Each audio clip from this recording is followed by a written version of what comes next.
Hey guys, thank you so much for tuning in, listening in on the Women's Consortium with the Transformation Diva. I'm chilling here with Khalipha Ntloko. She is a digital content creator as well as a freelance photographer. Khalipha, can you please introduce yourself to all of those that don't know you so well? Hey everybody, so my name is Khalipha Ntloko. I am a digital marketing intern from Outwater Africa. And then of course I am a content creator and then a flat lay and portrait photographer.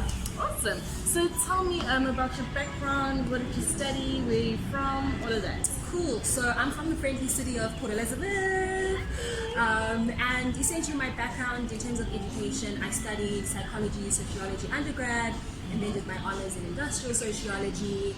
And in terms of my photography, I didn't study it. I just, like you guys, also watched YouTube tutorials.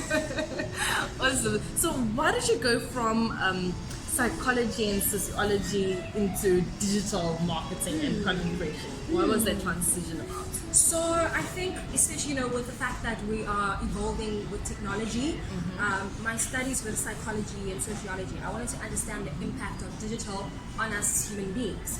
I wanted to understand the psychology behind what that does to us mentally. What does it feel like to get those likes? What does it do to us when we get those 50,000 followers on Instagram? So I just wanted to understand human dynamics and then put that together with digital. Okay, and so are you actually doing thorough research and you putting it down somewhere? What's happening with that? So I mean, the goal is actually to become a social media sociologist. It doesn't really exist right now.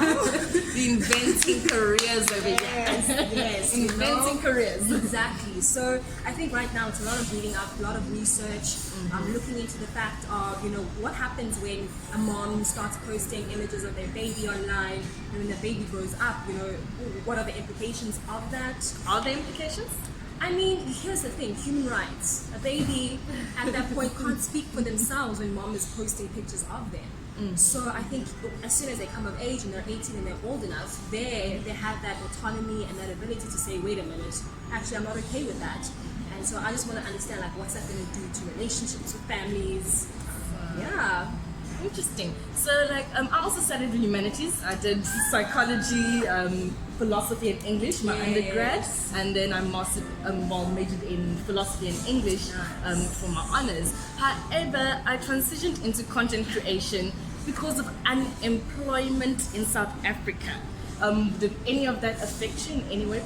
So I think, after I got my honors degree, looking for work, specifically in what I studied, was quite hard. Especially because people think industrial psychology, industrial sociology are the same thing, when it's not. And so again, because the world is evolving technologically, I realized that I need to jump on this. I need to upskill myself with tech skills. And naturally, digital marketing was just something I thought, well, this is a great way to get myself into this. Okay, awesome. So that is the main point of today's podcast. We are going to be talking about digital marketing, like the tactics and strategies that big corporates are using that small businesses like myself and you can use as well. So Khalipha, let's get into that. So what are some of the digital marketing skills and tactics that every small business needs to incorporate into their business that all the big companies are following right now? All right, so let's touch on social media. Okay. I think corporates right now have realized that traditional marketing in terms of print, those little pamphlets that people send out, television, that's not working. Radio. Yes, as much as there is a market for it right now, a large part of your audience is very much online, mobile, laptops, and so your big corporates are making use of those platforms, Instagram, Twitter, their websites, blogs, LinkedIn, especially LinkedIn for B2B marketing. It is so great. And so I think small businesses start using social media, but do it strategically. What do you mean strategically? What would be a strategic way of using social media? Sure. So I mean, first off, you got to understand who you are as a brand and what your values are. Okay. Big corporates, check out Nike, right? They're very clear on who they are. They're the guys who will just do it. They'll also be the guys who will stand and link up with people who perhaps the world is actually what you're doing is against the grain. They understand their brand values and they are not afraid to speak up to social media. And I think, for you smaller entrepreneurs and businesses, don't be afraid to do that. but also be strategic in the sense of like make sure you are aligning yourself and your brand according to what you believe in, what you value the most. Okay, so focus on brand. What else? So, I mean, social media again. Let's talk about Instagram, right? It's one of the biggest social media platforms right now. And I think, especially 2020, we are going to definitely be dropping those vanity metrics. So your likes, not really, because how many people do you know of that may or may not have bought those likes? A lot of people. But didn't Instagram remove a lot of the bots? Exactly. So I'm sure people have seen why, now the engagement, the number of likes has decreased. It's because the Instagram algorithm is now saying, listen, fakeness, we don't want that. We're not about that life. Authenticity only, guys. Exactly. And I think for small businesses, remember that. Audiences want authentic content. They're smart, okay? You guys, you consumers are smart, okay? You can smell when someone's being inauthentic from a mile away. So brands right now, big corporates are wanting to be authentic with their content. For example, user-generated content. Think of Superbalist, right? They're always asking, hey guys, post this picture on Instagram, use this hashtag, and get a chance to be featured. Now, maybe you might not be able to work with an influencer to help you create that content, but if you are a small business owner, maybe you have friends, right? Ask them to wear your clothes, your makeup, or whatever product or service you offer, and use them to help you create user-generated content. There's that authenticity about it. It's real. It feels real. People are actually buying your product. Exactly. Okay, so brand using user-generated content. What else? Content marketing. Okay. I love your previous podcast with Dana. She mentioned that you need to first of all know who your target audience is. It is pointless for me as an inspirational beauty lifestyle blogger, content creator, to start talking about fitness. Definitely. Does that make sense? To start talking about all these milkshake and protein shakes and all my 100 squats I do. No, that's not who I am, and it's not the content that my audience wants from me. So again, with your content marketing strategy, one, make sure you know who your audience is. A really good tip and something that I use to try to figure out who my audience is and what they want. Instagram has a cool Insights tab if you are a business profile. They've got that Insights tab and they can tell you your demographics, percentage of women, where in the world. When they're viewing your content. Exactly. And all of that information helps me create my content according to them. Okay. So what about people like myself? Like, I believe I'm a multi-passionate individual. Yes. So I do post about fashion, I do post beauty, I do post fitness, I do post about business stuff.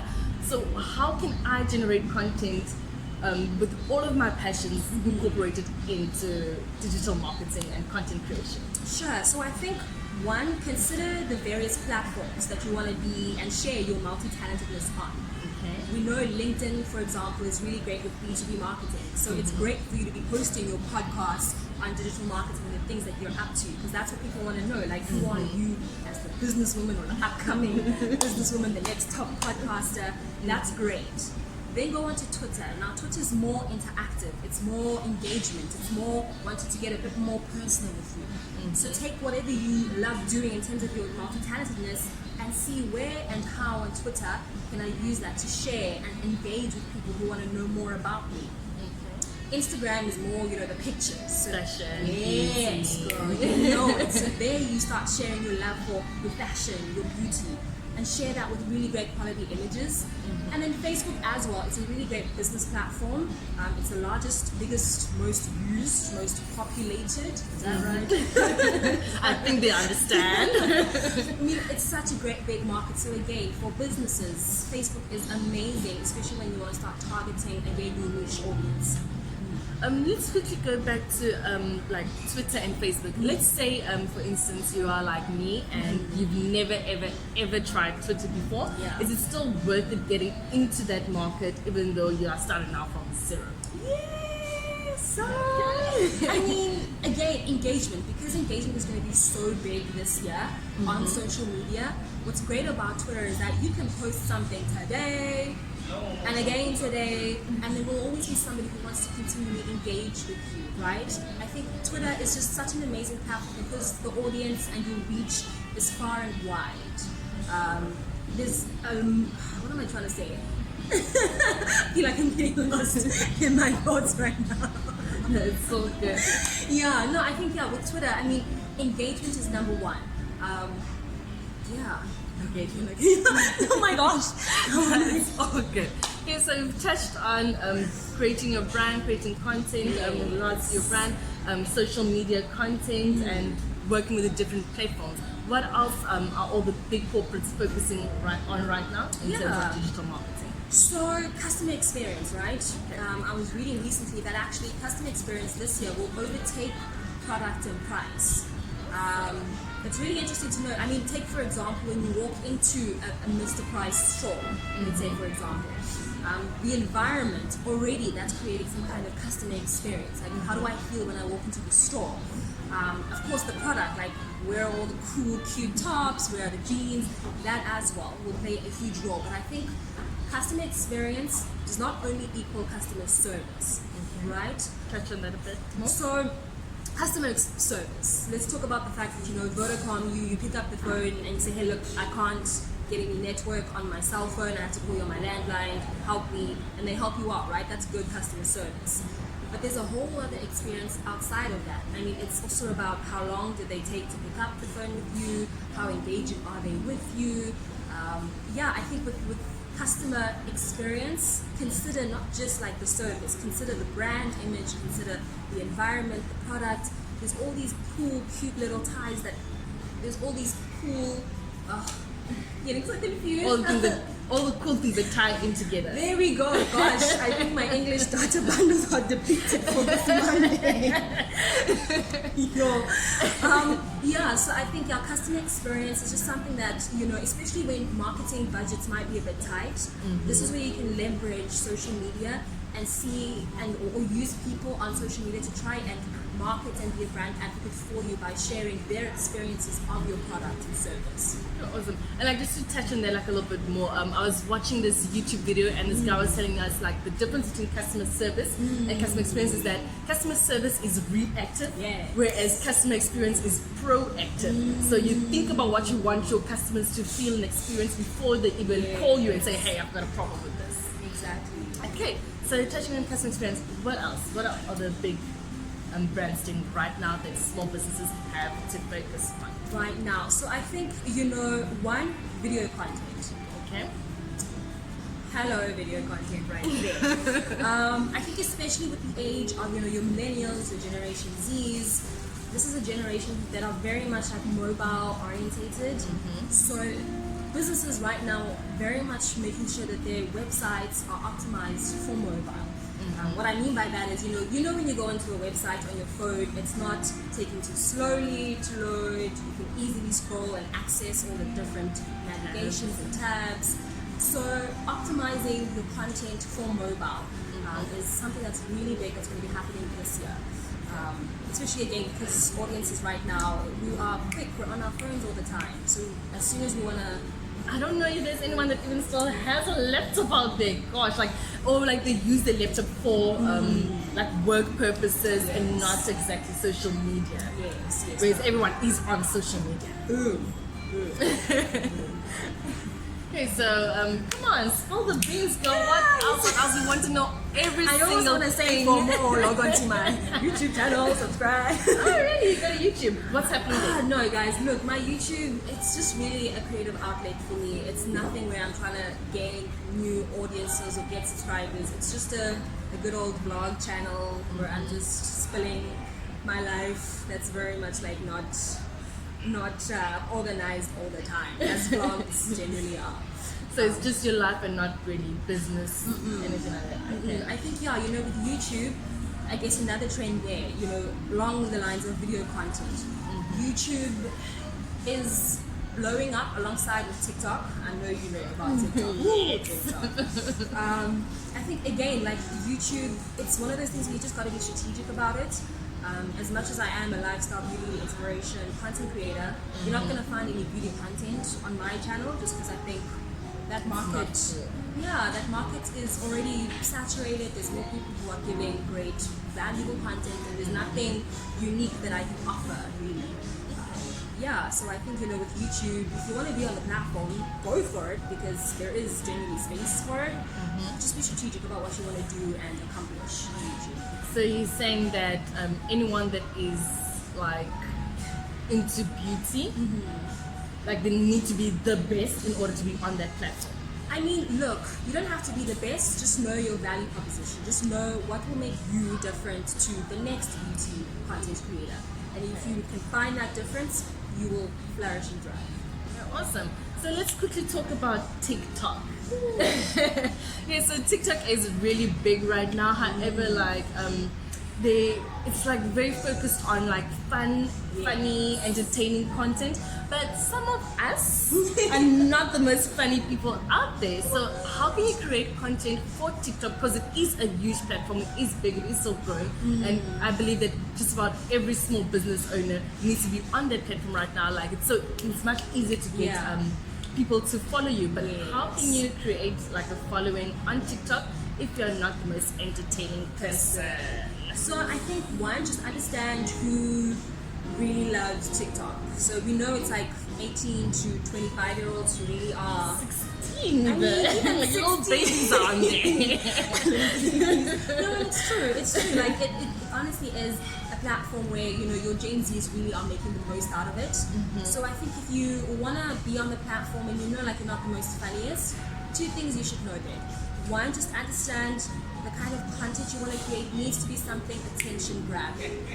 Yes, humor is attention grabbing. Like, it's funny to see someone throw an egg at their face and but there are people who actually be more interested in something a bit more like serious. If you can grab their attention within the first 5 seconds, not even 3 seconds. You're right. Like the first 3 seconds, grab their attention.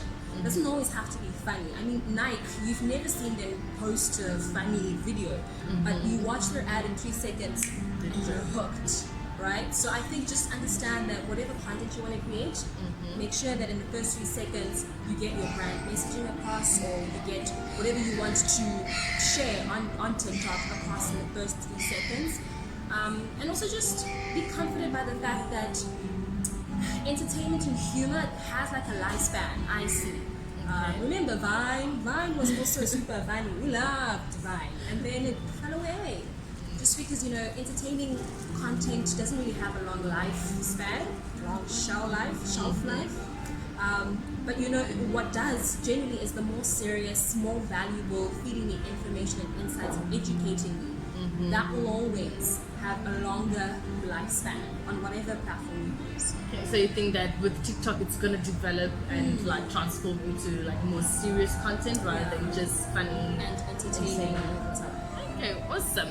So let us quickly talk about your freelance photography. So how did you get into that? So when I came to Cape Town in 2014, my first year of varsity, I came here with my dad's camera. I asked my dad, listen, you have a camera, can I take it with me? Thanks, bye. And really, it was there where I just wanted to explore this thing that was a camera, and I wanted to document my experiences of being in this new city. As I was growing, like I wanted to have moments and memories that I could capture along my growth. And suddenly I just realized, oh my gosh, I really love capturing people. I really love capturing moments. And from there, that love just developed into wanting to understand photography a bit more, get technical. So I started watching YouTube videos. From there, I was like, okay, I know the kind of images I like. I really love taking pictures of people. Like, there's stories on people's faces. I love to capture that. So that's where my love for portrait photography came in. And then more research, realizing that flat lay photography, so the images from above, nobody really, it's big like in the States, but not really here in South Africa. So that was a market that I wanted to tap into, and here I am. Upcoming gonna be the best flat play portrait photographer in South Africa. Yes, girl, say it. Speak it into existence. So let's say there's someone out there like you're doing the freelance photography, you are working full time, so you're blogging and everything. So how can someone that actually wants to do like something similar to you, work full time, blog, do their freelance work, how can they actually balance their life with all of that? All of it. So I think one, like time management. Okay. One thing that's helped me personally with time management physically is actually like having a diary. I don't know. As much as we're technological and have phones that can help us record and take notes, I just need a proper diary where I can see it right there that I have something due for the day. So whatever instruments that you need to use to help you keep track of time, like make use of them. Don't be afraid to use a diary. And then two, for my content, because 9 to 5, Monday to Friday, I'm at work. Naturally, that means like my weekends are dedicated to creating content. So I have to do that in advance, right? It's Monday today. I've already created my content for this week because I did that over the weekend. So someone is disciplined. Yeah, I Gosh. think it does take time, guys. Like even me, I stumble and I fall, and I want to Netflix and chill the whole of Sunday. But yeah, it does take a bit of discipline, and I think the discipline comes in just making use of a content calendar to help you plan out the things you want to post every day, or not every day, or every second day. Where you're gonna post it, because I could post today on Instagram, but I won't on Twitter maybe, and I won't on LinkedIn, or I won't on Facebook. So the balance that comes in the planning, having the content calendar, and just being smart about where I want to post so that I don't outwork myself. Get overwhelmed. There we go. Okay, awesome. So yeah, like touching on discipline, like I remember like last year I used to take, like I wake up, I get my son ready for school, he leaves by 7 o'clock, I get my husband's stuff ready, he leaves by 8 o'clock, and I take a nap. I take a nap, like I've had to like outgrow that phase, and actually like, Katie, no more morning naps. No more. So definitely like just having a lot of discipline definitely does help. Khalipha, anything else you want to share with everyone out there? So I think a little tidbit, or maybe it's not even like, I guess like a secret, but I think, at work we were busy doing a LinkedIn social selling lesson class, and one thing that they were telling us was whenever you post on platforms like your Twitter and LinkedIn, where you can include a link in the post, rather don't do that, but post it in the comments. This is because of the algorithm, right? These platforms want you to spend time on their platforms. This is why, your Instagram these days, there's filters now on their stories where people are engaging through the what Disney character am I, and when will I die, and how old do I look? Haven't tried any of them, but I've seen people. Yeah. But all of those filters are basically encouraging engagement. And the more engagement, then the more time you're spending on that platform, which is exactly what they want you to do. The bigger it grows. Yeah. Now, when you add links into your direct posts, essentially the algorithm will pick up that no, you want them to leave that platform, and the algorithm will automatically say, actually, no. They'll either put your post lower down, or your organic reach will go low. So don't put your links like in the actual posts. That makes sense. Put it in the comments. Like that actually makes sense. Like I've noticed, like when every time I post like a video and I like put it with a link to YouTube, like I get less people engaging with it. Whereas if I post like a video directly to LinkedIn, like I get like 100,000 of viewers. Exactly. Seriously, it's Exactly. actually. I know, it's so sneaky. It's so sneaky, but I think that's just one thing that entrepreneurs and small businesses need to remember is, as much as you have competitors here in the real world, the algorithm, the online world is out there also being competitive for you. So you also need to fight that by being just smart about your posts. Put those links in the comments. Emojis even, actually. Well, the algorithm will pick up on the emojis and they'll say, okay, this is valuable content. Those video content is huge, so the more videos you're posting, the algorithm picks up that it's engagement, so it'll show it more. Bam. So, anything else? Guys, Anything at all? anything, like digital marketing, there's so streams under it. You know, there's content, there's influencer marketing, PR, normal marketing. I think, you know, if you want a career in this, first of all, go do the digital marketing course from Google. It's free, it's certified, and put that on LinkedIn. You know, like, I can't tell you how many people have reached out to me personally ever since I took and finished and completed that course and put it up on LinkedIn.